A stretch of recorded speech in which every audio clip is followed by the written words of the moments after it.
Olá, amigos. Recebemos nos estúdios da Pontifícia Universidade Católica o professor Daniel Alt da Silva, mestre em Direito, professor convidado do pós-graduação, especialização aqui na PUC em Direito de Família e associado ao Instituto Brasileiro de Direito de Família.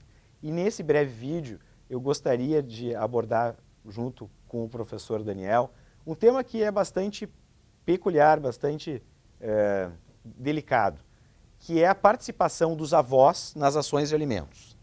Então, a minha dúvida inicial, professor Daniel, seria a seguinte: no direito brasileiro, netos, eventualmente até bisnetos, poderiam demandar, postulando o pagamento de pensão alimentícia, não o seu pai, não a sua mãe, mas os seus avós? Como funciona essa situação no direito brasileiro, professor Daniel?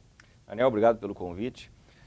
Essa temática dos alimentos avoengos, assim chamados, é bem interessante.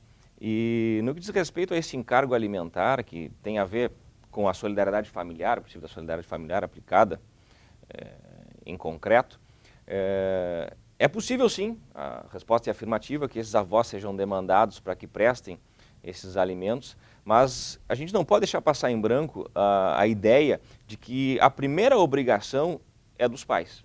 Os pais são aqueles que devem prover o sustento, a guarda, a educação dos filhos, por conta do dever decorrente do poder familiar. Só que, uma vez esgotada esta possibilidade, é possível sim aí que se busque a obrigação alimentar dos avós, que tem caráter subsidiário e complementar. Ou seja, subsidiário porque ele só vem depois de esgotados os meios da fonte principal, que são os pais.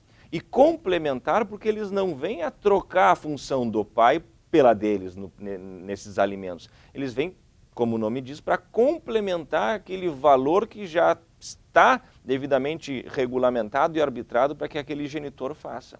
E outra coisa interessante é de que esta solidariedade ela não se estende tão somente aos avós paternos, ela se estende também aos avós maternos. E aí a outra discussão que vem, bem curiosa, é de que seja possível ou não esses avós paternos, vamos ter assim a título de exemplo, uma vez demandados, se eles podem ou não podem fazer o chamamento ao processo dos outros avós para que com eles façam essa divisão do pensionamento. E dentro do nosso Tribunal de Justiça também existe posições antagônicas, uma que rechaça essa possibilidade, dizendo, e eu até concordo, que não se trata de um litisconsórcio passivo necessário, que uma obrigação ela é uma obrigação divisível. E, por outro, existe a outra que diz que é um litisconsórcio passivo necessário.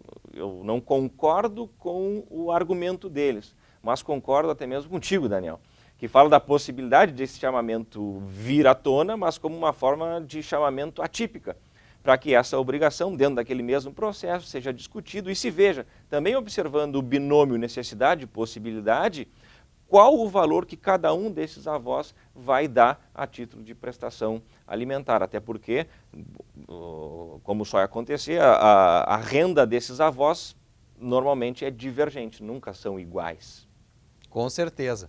E dentro dessa mesma temática, que é a participação dos avós como réus em ações de alimentos, uma situação que sempre me preocupa, que sempre me chamou a atenção, é a possibilidade, ou não, de se utilizar o rito da coação pessoal através de prisão, de ameaça de prisão, em detrimento dos avós, que muitas vezes são pessoas idosas.